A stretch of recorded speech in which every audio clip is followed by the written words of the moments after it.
Today is Saturday, December 13th, 2025. The location is the Michigan Flight Museum in Belleville, Michigan. The time is 1 p.m. The person being interviewed today is Gary Vander Veen. Gary was born on January the 27th, 1949. Gary served in the Army from September 1967 until January 1971. The interview will be conducted by Dan Mehall. This interview is being conducted by the Oral History Project at the Michigan Flight Museum in Belleville, Michigan. To start with, Gary, can you tell me where you were born? Born in Grand Rapids, Michigan. What are your parents' names? Henry and Gertrude Vander Veen. Were they born in this country? They were, yep, Michigan also. Okay. Did you grow up in Grand Rapids? I did. Do you have any siblings? I've got 4 siblings, 5 of us total, 2 on to glory, 3 still alive. Okay. What elementary school did you attend? East Paris Christian School. And what high school did you attend? South Christian High School. Did you participate in any sports in high school? No, I was too clumsy. Tried out for basketball, but didn't work out so good. Now, your dad had an airplane when you were a kid. Can you tell me about that? Yeah, that was kind of germane to me ending up where I ended up in the Army. My dad had a construction company, did travels to Indiana, Illinois, and used the airplane for his business, and I would ride along with him and learn what the instruments meant, how to pull back to go up, push forward to go down, that kind of thing. So when it got to the point of enlisting in the Army Warrant Officer Helicopter Program, I had some basic flying understanding and skills, and as a result scored pretty good on the Flight Aptitude Standardization Test, or whatever it was called back then. So your chances of getting drafted after high school were pretty good? Real good, yeah. I did South Christian High School, wasn't suited for Calvin College, so would have been drafted. I didn't want to be a grunt, so the Army Warrant Officer Program, you could become an aviator and an officer over the period of about a year, and not be a grunt. And then you sat for the Army Flight Aptitude Test? I did, scored real well on that. Okay. So after the aptitude test, you entered the Army? I did. Okay. And you entered as a private? Yeah, basic training private, and then the 9 months and a little bit more of training, you got a temporary E5, the equivalent of a buck sergeant, while you were in training. And when was that you entered the Army? I entered in 67, basic until December of 67, and then started the Army Warrant Officer Training Program. Where did you go to basic? Went to basic in Fort Polk, Louisiana. And you remember your drill instructor's name, don't you? I do. It was Sergeant Green. He was a black guy, and I was a little Dutch kid from Western Michigan, and getting thrown in a barracks with people from all over the United States. It was a enlightening experience, but especially my drill sergeant Green. He was way ahead of his time in that there's no blacks, there's no whites, because we all bleed red. So sticks in my mind here a long time ago. And you did a lot of marching there? I did. Wasn't worth a nickel. I didn't do band at South Christian. It was at a 32-inch step, I can't remember, but I was constantly walking. Nobody wanted to march in front of me because I was walking on their heels all the time. So how long did basic training last again? 8 weeks. 8 weeks. Mm-hmm. And where did you go for primary flight school? Fort Walters, Texas. Mineral Wells are just outside of Fort Worth. Okay. Primary was, we called it a month of snowbird. You didn't fly, you did ground school, and then 4 weeks of primary helicopter training. Okay. So that was your first solo there? Correct, yeah. Typically solo at average is about 14, 15 hours. I did it at 9, probably because of my experience with my daddy. But soloed out, and then after solo, you're riding back from the stage field on the bus. They pulled into the Holiday Inn in Mineral Wells, and if you soloed, you got out, walked underneath 2 rotor blades just outside the Holiday Inn pool, and got thrown into the pool. Were you an honors grad then? I was first in my class, so they gave me a plaque and got to have dinner with a general. Wow. Can you talk about formation flying and flying in confined areas? Yeah, we started that in primary flight school because you're going to be doing a lot of that when you're in combat. The formation as close as about a rotor blade or maybe two apart. Now these were in training aircraft later on in the Huey Cobra that I flew, but pretty close. You learn to not move the controls, you just kind of thought about it and make it happen. The confined area thing, maybe 3 or 4 helicopter links with tall trees all around it, land in the confined area. You'd get out and you'd actually mark off your backup stops to get to the other end and then do a confined area takeoff. Now there was a women's college near the base. Can you tell me about that? Oh yeah, that was weekends. If you didn't have a lot of demerits, i.e., you didn't have a fly die in your windowsill like what happened to me. I did not get a pass that weekend because I didn't honor a dead aviator. But if you did get a pass, you'd go to Texas Women's University, Denton, Texas. There were 20-some thousand girls there.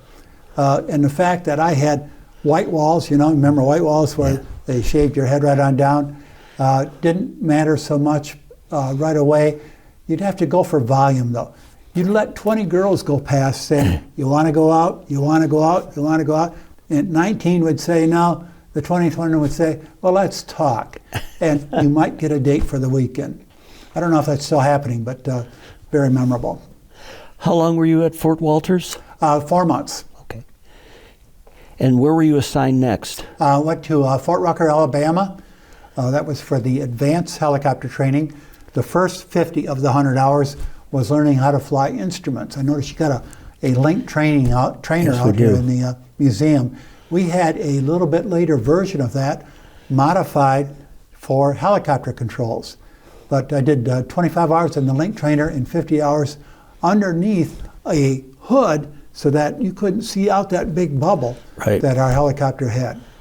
That's similar to what fixed-wing pilots go through. Very much so, yeah. And then the second 50 hours was Huey transition, the Huey turbine-powered helicopter that I spent 50 hours in. Was there specific training for the Huey engine, or? You get some basic training because it was very similar to the same engine that I later flew in the Huey Cobra. So you had to know enough to troubleshoot it, as in something's wrong, can I communicate to a mechanic what was wrong? But more than that, I don't want to know. Okay. So after completion, you received your wings and a new rank? I did, yep. I was also the undergraduate at Fort Rucker, and I got my warrant C as a warrant officer and got my wings pinned on. I got a picture back on my bedroom wall of my dad doing that with Major Delk Oden, the base commander, when I got my wings and my warrant officers. Okay. How long were you at Fort Rucker? That was 4 months, yep. You were given a chance to select the type of helicopter you wanted to fly. Can you talk about what the choices were? Yeah, the choices were you could fly a Chinook, the tandem rotor one, a flying crane for lifting big, heavy things, or you could fly gunships, Cobras. Was I 19 or 20? I was 19 at the time when I made the decision. Full of testosterone, I wanted guns. Give me guns. So I selected Huey Cobra Transition. Wasn't that more dangerous to fly gunships? Well, I just talked to a guy out in the museum, and he had a friend that said it was, but I could shoot back way better than the Huey drivers. The Huey drivers had 260 caliber machine guns operated by the crew chief and the gunner, but I had rockets and 40 millimeter grenade launchers and 6,000 rounds per minute miniguns, so I could shoot back pretty good. Yeah, and the Hueys, those were off to the side, too. They were, yep. You couldn't shoot ahead. Yep. So where were you assigned next? I went to Hunter Stewart Army Airfield, Savannah, Georgia, for 4 weeks of Huey Cobra transition. Okay. The Cobra's got different seating than the Huey. Can you talk about the differences? Yeah, it's kind of tied in with the armament. It's the same tail rotor, same tail boom as the Huey, but it's one seat behind the other. The cockpit is only 36 inches wide. So if I'm rolling in on an enemy and he's shooting back at me, I've got a fairly narrow profile that he's got to hit. what I'm rolling in with is the unit that I was in was a aerial rocket artillery unit. We carried 4 rocket pods that had 19 rockets in each pod, 2.75-inch folding fin rockets. They were about 7 foot long, so 76 rockets altogether.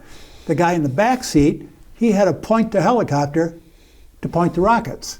Okay, so the guy in the front seat didn't control the rockets at all. He controlled the turret, where you had a sighting station. You could move this way or this way, and it had a device in there that you couldn't tilt it down too far, so you wouldn't shoot off your skids. So there was a limiting factor there. But he controlled the minigun and the 40-millimeter grenade launcher. The guy in the back did the rockets. Okay. So what kind of guns were in the front then, in the turret? 2.75-inch, 7.62 NATO round minigun, 6,000 rounds per minute, and a 40-millimeter grenade launcher. In fact, you've got a 40-millimeter one grenade at a time on display out here. It's a barrel about this long and a big shotgun shell-like thing. Well, we would shoot 40 rounds per minute grenade launcher. Wow. Okay. So what was the what was the training like for firing these weapons? Well, you spent about half the time getting familiar with the Huey Cobra, just learning how to fly it, but it was pretty similar to the Huey. And then about half the time going out to the range and firing the rockets, learning how to point correctly, learning how to operate the minigun, and learning how to operate low level. We would fly, Dan, 190 knots, over 200 miles per hour, 3 foot off the deck. I mean, you were fast and you were crazy. Yeah. It was thrilling, but you learn how to do that kind of stuff. Okay. How long were you in Savannah? Just over 4 weeks. Okay. You know, years later, when you were visiting Savannah, you had a funny encounter. Can you talk about that? Yeah, we talked about this ahead of time, and I'm glad you said it's okay. My wife and I are down there, and I'm a corporate pilot at the time, and we took a trolley tour of the city of Savannah, waiting for the trolley tour to start. So I went up to the counter and I asked the older, matronly Southern lady, I did low level here back in 1968, 200 mile an hour, 3 foot off the deck. Where was that area of operations? So she told me about where it was. She says, boy, that was crazy. I said, well, it was crazy, but I was 19. She said, well, you know what? She says, when I was 18 or 19, we did crazy too. She says, you remember the Camelback Bridge on the way to Tybee Island? That's where I had an apartment. I said, yeah, I remember that. She said, we'd sit on our boyfriend's convertible on the back, go over the bridge, and we'd get air as we went over the bridge. And this lady's 70-some years old, telling me about the crazy stuff she did. I said, that's crazy, man. She says, you think that's crazy? We'd go out to Tybee Island at night, and we'd go skinny dipping. And older lady telling me about skinny dipping. She says, we'd get into the water, and the cops would come in because they knew we were out there, and they're shining their searchlights and stuff, so we'd get our nose down like this and avoid the cops. And she said, sand sharks would come in at night. I said, well, that is really crazy. She says, well, back then, the air was dirty. No, the air was clean, and sex was dirty, so it was okay. Just out of curiosity, did you go to the 8th Air Force Museum when you were there? I did, yeah. Mm-hmm. Okay, that's an interesting place. Very impressive, yeah. So how did you travel to Vietnam when you went to Vietnam? I can't remember. It's either Braniff or Pan Am, going on an airline. But you flew. Yeah, and we talked about this earlier. I'm watching Don Knotts in The Wackiest Gun in the West. The incongruity of going to war, watching a comedy movie was just, beyond me, even more so later on. And especially Don Knotts. Yeah. So when did you arrive in Vietnam? I got there December 2 of 1968. I got there, and on the way, one more airline story, the flight attendant, stewardess back then, they were all old gals because they got combat pay or the equivalent, and a seniority thing allowed them to do the combat ones. Well, she was from Caledonia, Michigan, and she said, I'll get a hold of your folks and let them know that at least you got to Vietnam okay. And she did. She went home for Christmas because it was December 2 that I got there.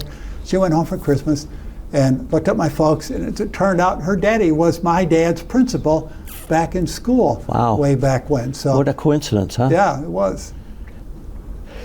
What was the first thing that struck you when you got off the plane in Vietnam? The smell and the humidity. What was the smell? Smell was, well, to put it bluntly, burning feces. I discovered in more intimate details later on that the outhouses where you sat down had a 50-gallon barrel cut down to about 1.5 feet with about 1/3 full of jet fuel or diesel fuel, that the mama sons would pull them out. They'd lift up a trap door on the back of the outhouse, pull them out, and light them on fire. There's no worse smell than burning shit. I mean, it's, oh, I can't smell it, but I can think about it. Yeah, bad smells. So they actually had locals that did that for Yeah. you? Wow, Yeah. okay. So what unit were you with in Vietnam, and where were you based? Yeah, came in country initially up at An Khê, I Corps, where the first CAV was. But they were in the process of moving down to Tay Ninh, about 60 clicks outside of Saigon. And that's where I was stationed for the majority of my tour, first CAV in Tay Ninh. How far from Cambodia was that? Not very far. We were right close to the Dog's Head. If you look at a map, you'll see a Dog's Head Yeah. outlining Cambodia and Vietnam. About 25 clicks from Cambodia. Okay, Click being 1 kilometer. right. When did you arrive in Vietnam in relation to when the Tet Offensive occurred? That was 68 also, and I was there about a year later. So Okay. I missed that. Okay. Did you receive timely mail? You know, that I did not. I got there in December too, and between going up to An Khê and then coming back down to Tay Ninh, I didn't get a letter from home until 1969, so just about a month's time. I wrote Wow. my mom a nasty letter. And of course I didn't mean it, but where's the mail? But I got a great big pile eventually. Okay. So what was your mission when you were there? Our mission was twofold. One was the typical combat assault. 8 or 9 or 10 Hueys carrying, I think it could carry about 9 or 10 troops, going into a confined area, what we got trained for, doing a combat assault. The choreography of a combat assault was intricate. H hour was when the Hueys touched down. H minus 1 hour, the artillery would start softening up the perimeter of the particular LZ landing zone that they were going into. About H minus 30, the Air Force would come in with the F-4s that you have out here in the museum doing bombing all around the perimeter. About H minus 10, the troops and our 2 Cobras, one on either side, are on long final. At H minus 2 minutes, we're at the IP, the initial point, and of course on final at H hour and touching down. Just as they're about to touch down, my 2 Cobras, one on either side, are doing a racetrack pattern, putting down our rockets, our 2.75-inch 40-fin rockets, around the perimeter of the LZ. They touch down, and we'd be back around again when they're particularly vulnerable, because they only had those 2 M60 machine guns putting down more rockets. What we're watching for, Dan, is a red smoke. If it's a red smoke, somebody's got the pin pulled, ready to toss it out, indicating that it's a hot LZ. If it's a hot LZ, we stay on station and find out the guy will yell, 30 meters to the north of my smoke. And we put down our rockets at our minigun at that point. If we didn't, if it wasn't a hot LZ, we just stay on station for about a half hour or so until we left. So the armament that you were using in country was the same as you trained with? Correct, yeah. Okay. Yeah, rockets and minigun and 40 millimeter grenade. Okay. Were there any areas of the gunship that were problematic? Well, that description of my racetrack pattern, I made mention of our mission. Our mission was combat assaults. The other mission was we're on call for when the grunts encountered enemy contact. If they did, they'd call for Blue Max. I happen to be Blue Max Fox 1. My hat's over there. I got a hat that says that. So if I forget who I am, I can remember who I was. But Blue Max Fox 1, they'd call us up and say, Blue Max, we need help. So we'd bounce, and the way we'd bounce is we're out by the flight line in a hot shack, 4 pilots getting ready to go out in 2 helicopters, and there was a ooga horn up at the top of the shack. When that horn went off, you'd run like hell, get into your helicopter, the guy in the front seat, get in. He would get the starter going, get his seatbelt on, shoulder harness on, guy in the back seat's getting the shoulder harness on, bring the start up the rest of the way, and you had to be airborne in 2 minutes with a general direction, head north of Nui Ba Din, that big mountain that we had, and then we'd get our mission in code. We had a code book where we'd look up that A equals 9 and convert that to find out where we're going. So you had to do that on the fly? On the fly. One guy in the front seat usually did the code stuff, guy in the back seat's flying out that way. So now you talked about the front and the back seat. Did you guys rotate? We did. It was kind of you started out the front seat when you're a newbie. In fact, they called us an FNG, frickin' newbie. No, frickin' new guy, but you can imagine what that might be. The guy in the front seat learning general orientation, and then go to the back seat to learn how to fly the helicopter in Vietnam, and then go back to the front seat to learn how to run a mission in the front seat, and then go to the back seat to be the aircraft commander and mission commander. What was that rotation period? Well, anywhere from 2 to 4 months, depending on how good you were. Okay. Now, I believe that your flight suit was made out of a flame-retardant fabric, a Nomex? Yeah, that happened about halfway through 1969. Nomex was like you said, fire retardant. It was the first generation of Nomex. It was itchy. I got a waiver in basic training that I didn't have to have a wool army blanket because I broke out in a rash with that scratchy wool. Yeah. I had the same problem with a Nomex. And the cotton fatigues that we had, it was okay to roll your sleeves up. Nomex, no. The commanders would fly and sneak up on you to see if you had your sleeves rolled up and then chew you out if that was the case. But it was there to protect you, so it was a good thing, but it sure was itchy. Well, Vietnam is a real hot and humid place. That Nomex doesn't breathe very well, does it? No, it doesn't. No. So it must have been kind of a smelly suit, too. Oh, yeah. In fact, I was not a grunt, but all the grunts learned very quickly, don't wear underwear. Go commando, because boxer shorts, the Army issue, they'd kill you. I mean, they'd tighten up and strangle you. Yeah. So go commando, and we did that with the helicopters, too. Now, can you describe what it was like on a night mission? Yeah, night missions were really, really scary. In fact, the scaredest I've been wasn't getting shot at. I was on a night fire mission, and the guy was birth control 6. 6 indicated he was the commander of the unit. Birth control was his call sign. Got a call to a LZ that they were taking Viet Cong, were attacking them at night. So go out there, and we had to identify the position, and the identification was that M40 grenade launcher out there, a barrel about this long and that big. They'd put a flashlight in the end of it.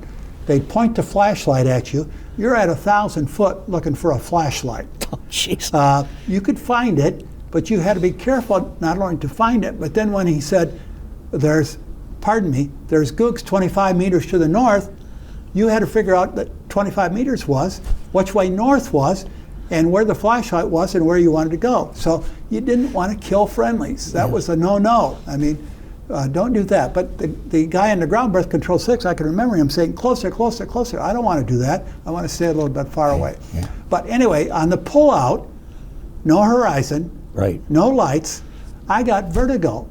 The cilia in my ears, the inner ear thing, I didn't know which way was up, and had my wing chip at the time, my co-pilot at the time was David Watson. I said, David, you got it. I don't know which way's up. So he kept his eyes on the gauges, and he recovered the helicopter. But that was the scaredest I was in all of Vietnam. How close to the ground did you get? Well, we're rolling down to about, I would say about 300 or 400 foot, and then doing the break.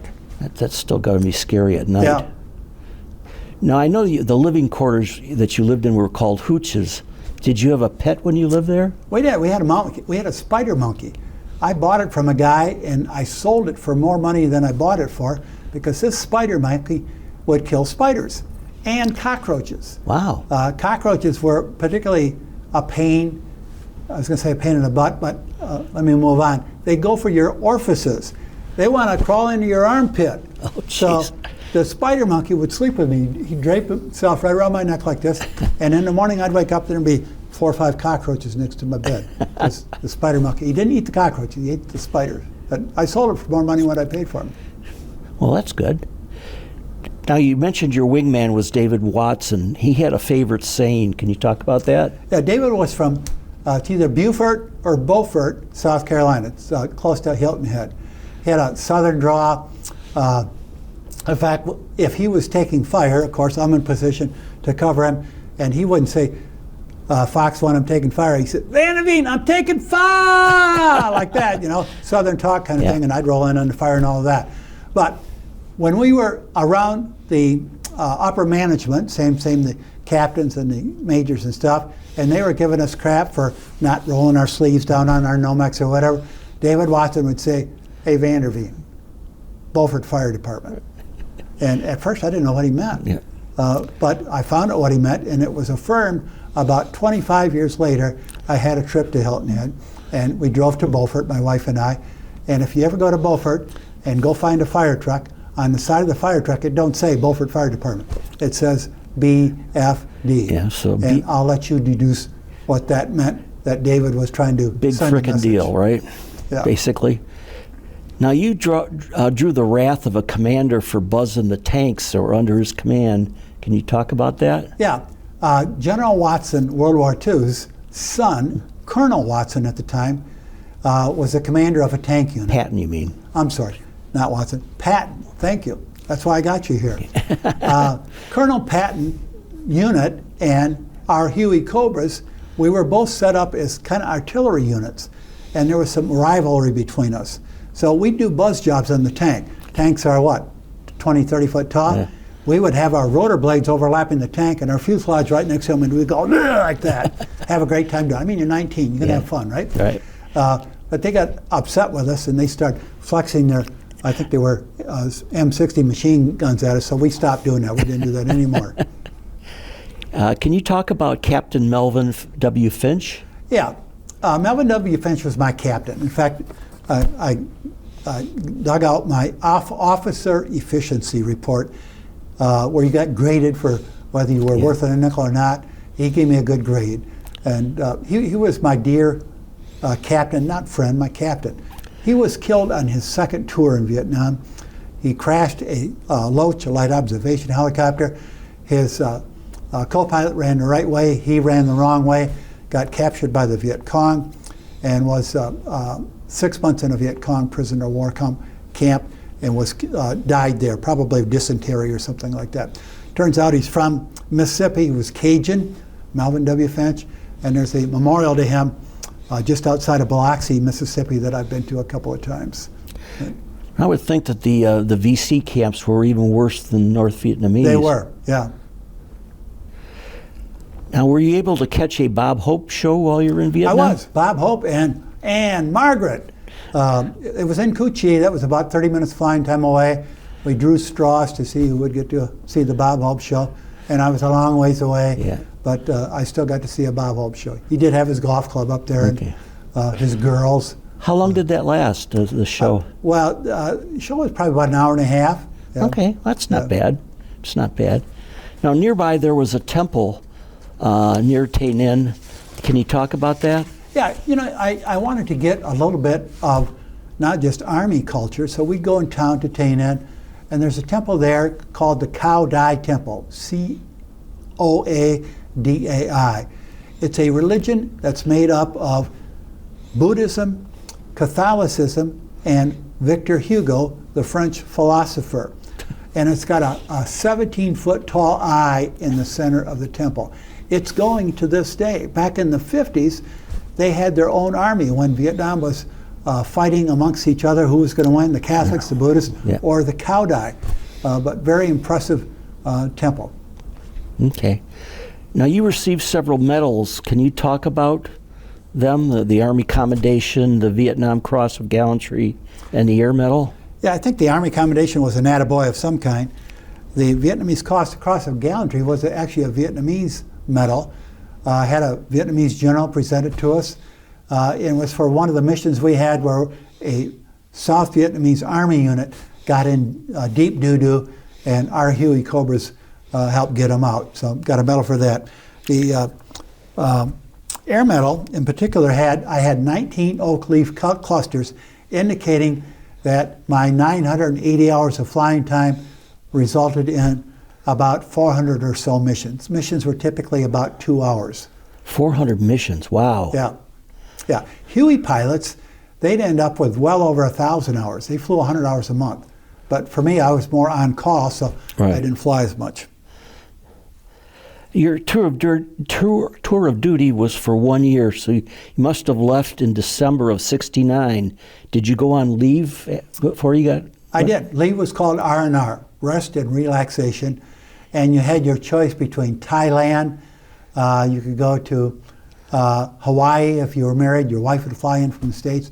I chose Australia, Sydney. I wanted round-eyed girls for obvious reasons, so I spent my week in Sydney, Australia. Yeah. And the two memorable things for me was the Texas Tavern. Texas Tavern was a bar that catered to GIs, and it was a little bit below street level. Well, 1969, you're old enough. Mini skirts came in '68. They reached their height, no pun intended, in '69. Well, I'm sitting at a bar a little bit below street level, watching beautiful Australian girls walk by in their mini skirts. It was a memorable, enjoyable moment. How long were you there? Only a week, yeah. Ended up, the day before I left, the Sydney Opera House, which is made up of big shell-like structure. Yeah, I've seen it. If you've ever seen it. They did the Broadway production of Hair. Wow. Yeah, and somebody told me ahead of time, when it gets towards the end, get out of your seat, run down, and they let the audience come up on the stage with all the performance. And some of those lady performers were in a state of disarray. And I sat up there next to them singing, "There's the sunshine," kept on going, kept on going forever. But that was the end of my Sydney tour. That sounds very memorable. It was. And where were you assigned after Vietnam? Fort Walters, Texas, again, where I went through primary. And I instructed there for about 14 months in the advanced 50 hours of the 100 hours that the students got.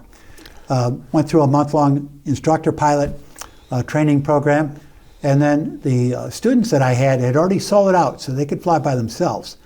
That was germane for me because I could fly with them in the morning on Monday and Tuesday. Afternoons they did ground school. I'd leave them in the responsibility of one of my other instructors, and on Tuesday afternoon, my buddy and I, my roommate Lee Cole and I, we'd head to South Padre, South Texas. We'd do South Padre Wednesday, Thursday, Friday, come back on Monday, be back at the flight line on Monday afternoon. Oh, wow. So it was pretty good duty. How far was South Padre from the base? It was about 3 or 4 hours. You went from, Dallas, Fort Worth, all the way to South Texas. Okay. So you were there just over a year then, right? Correct. 14 months? Yep. And when did you leave the service? It was February something, 1971. Okay. Yep. Did you consider joining the reserves? I did. I drove by Grand Ledge here today. I came from Holland. And Grand Ledge is where the Army Guard helicopter unit still is, I think, to this day. Well, it was there. Is it still there? I don't know. I think it is. Back in 1971, it was still there. The colonel that was the head of it had never been in combat. I'm just out of the Army, a year or so away from Vietnam, and I was told, well, Mr. Vander Veen, you're certainly going to have to get a haircut. Well, I had a little bit of an attitude problem at that point, and I thought, there's no way in hell I'm going to get a haircut. I mean, this is 1971. Yeah. You had hair that, attracted women. Right. Short hair didn't do that good of a job, so I did not get a haircut, and I did not join the Army National Guard. What did you do after you left the Army? Dan, I had a very rewarding career as a civilian pilot. I could have gone with the airlines because Southern Airways also did training for Army helicopter. And because I was an honor graduate, Southern Airways sent me a letter saying, when you get out, look us up and we'll consider you for our airline division. 1973 was the Arab oil embargo.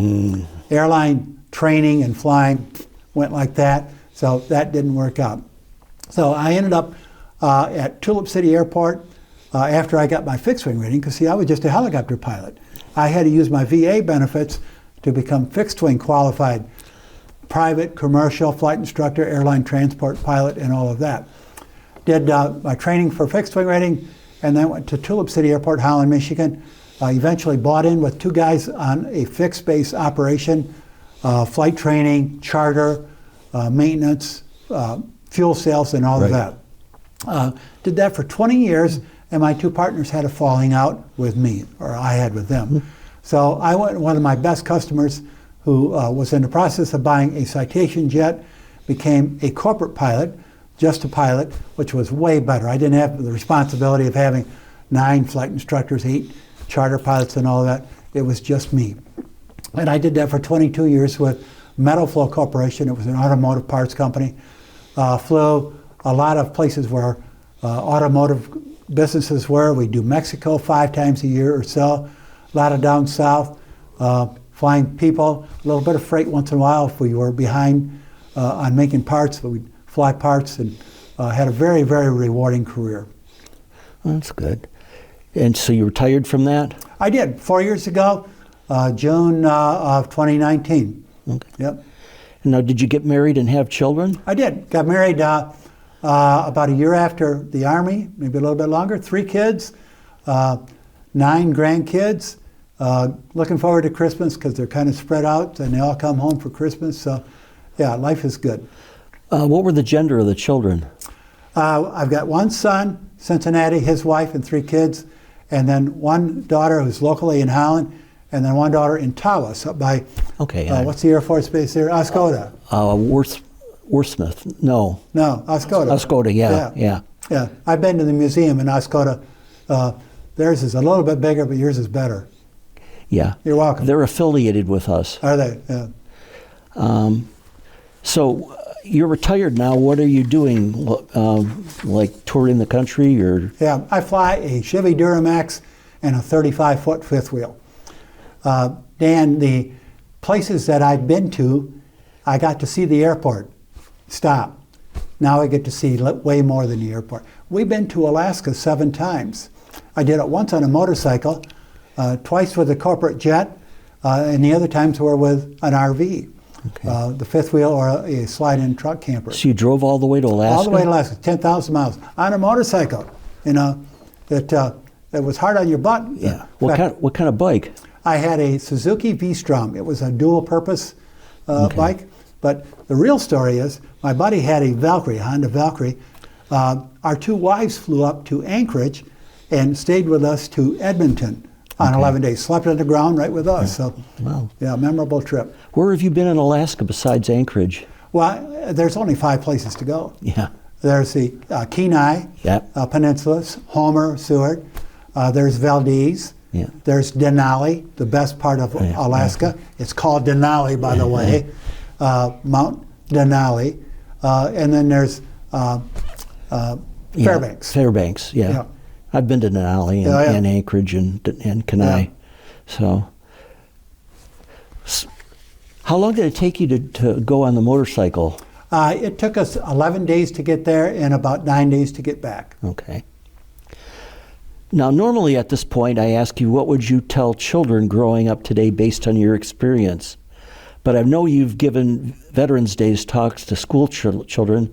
Can you summarize what you tell them? Yeah, I'm going to do not nearly as good as Bill McLeod did. Bill McLeod's a middle school teacher in Middle Nebraska. And back in the 80s, he's a Vietnam vet. He thought, what do I want these kids to know about Vietnam? Middle school kids, what should they know about Vietnam? So he wrote to 40-some people who were affiliated with Vietnam. Henry Kissinger, Giap, G-I-A-P, the North Vietnamese general. Yep. Mothers who had kids that died in Vietnam. John McCain, Patton's son, and said, what do you want me to tell middle school kids about Vietnam? They wrote back 3 pages worth, a page worth, or something like that. So I would tell the Holland Christian middle school kids about this book and have it available for them. And I said, here's what I want you to know from this book. And I think it was John McCain, but I can't verify that. Whoever it was, the question was, when should you go to war? What's a good reason for going to war? And John McCain or whoever said, don't go to war unless you can tell in a paragraph or so to a guy on the street the honest reason for going to war in a simple, basic paragraph of information. If you can't explain your reason for going to war that way, don't go to war. We could not explain the reason we went to Vietnam. We couldn't explain the reason we went to Iraq. We could not explain the reason we went to Afghanistan in that simple way. And I haven't heard a good explanation for going to war with Venezuela yet. I am concerned about that. Yes.